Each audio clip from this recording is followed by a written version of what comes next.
সকল মা-বাবা তার সন্তানকে সেরা করে গড়ে তুলতে চান, কিন্তু সন্তানকে কিভাবে সেরা করে গড়ে তুলতে হয় সেই পদ্ধতিটি সম্পর্কে অনেক মা-বাবার কাছে অজানা। সেই কারণে যেটা ঘটে, মা-বাবা যেটা ভালো মনে হয় তারা সেগুলো তাদের সন্তানদের জন্য করান, কিন্তু মা-বাবারা জানেন না তার পরিণতি খারাপ নাকি তার সন্তানের জন্য কোনো ভালো কিছু করছেন কিনা। যেমন ধরুন, আপনি চাইছেন আপনার সন্তান কোনো কিছুর অভাব আপনি হতে দেবেন না, আর সেই ভাবনা থেকেই যদি আপনার বাচ্চা কোনো একটা জিনিস চাইলো, আপনি হয়তো আরও দুটো বাড়তি জিনিস এনে তাকে দিলেন।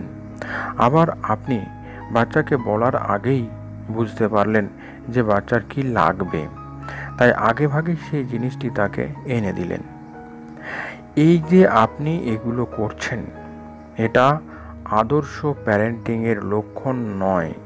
এটা করলে বাচ্চা তার চাহিদাগুলোকে নিয়ন্ত্রণ করা থেকে দূরে সরে যায়।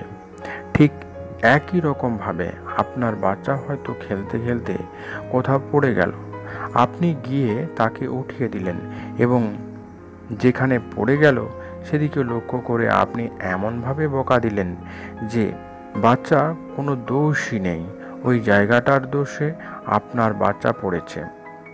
এটা আপনি করলেন কারণ আপনার বাচ্চাকে সান্ত্বনা দেওয়ার জন্য, যাতে বাচ্চা আর তার জন্য না কাঁদে। কিন্তু এটা করা ঠিক নয়। ওকে বোঝানো উচিত বাচ্চা যখন হাঁটবে তখন সাবধানে হাঁটতে হবে, তা না হলে পড়ে যাবে। ওকে সঠিক শিক্ষা দিন। এগুলো ছোট ছোট বিষয় হলেও বাচ্চার মনে এর গভীর প্রভাব পড়ে। যদি পড়েও যায় তাহলে ওকে নিজে চেষ্টা করে উঠতে দিন, অর্থাৎ নিজের ছোট ছোট সমস্যাগুলো বাচ্চাকে নিজেকে সমাধান করার সুযোগ করে দিন। নিজের শক্তির বিকাশ ঘটাক। খেলা নিয়ে বন্ধুর সঙ্গে ঝগড়া হলে সন্তানকে নিজেকে মিটিয়ে নিতে বলুন, প্রয়োজনে পরামর্শ দিন।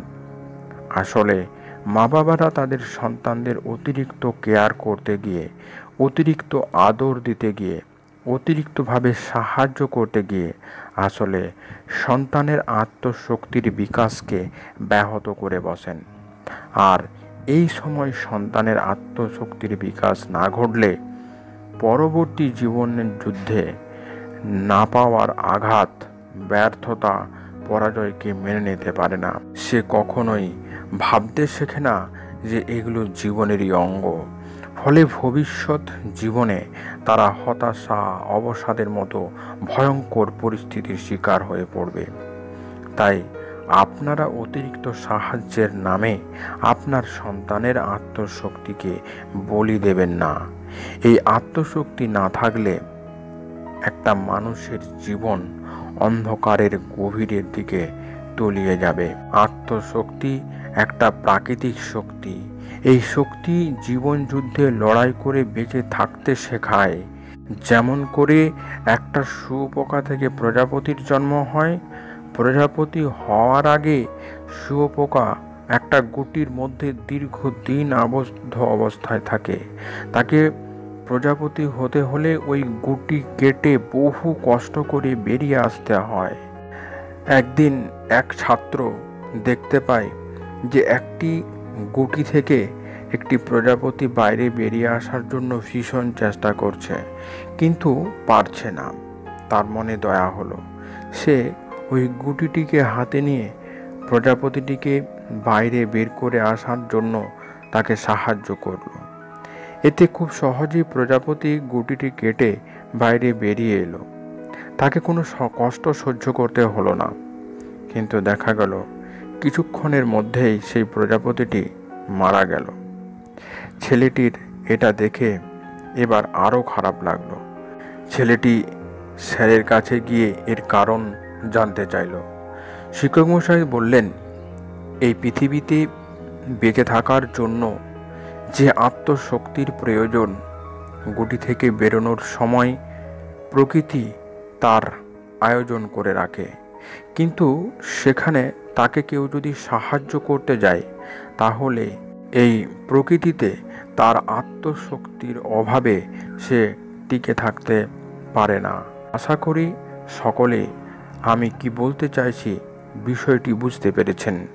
তাই আপনারা এই ভুল দ্বিতীয়বার করবেন না। আপনারা আপনার সন্তানের ভবিষ্যৎ সম্পর্কে সতর্ক হন।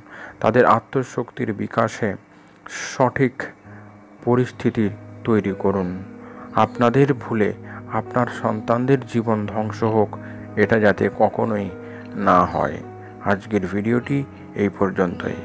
কেমন লাগলো আজকের এই ভিডিও অবশ্যই কমেন্ট বক্সে লিখে জানাতে ভুলবেন না। যারা এই চ্যানেলে নতুন তারা অবশ্যই চ্যানেলটিকে সাবস্ক্রাইব করে চ্যানেলের সঙ্গে থাকুন। সম্পূর্ণ ভিডিওটি দেখার জন্য আপনাদেরকে অসংখ্য ধন্যবাদ।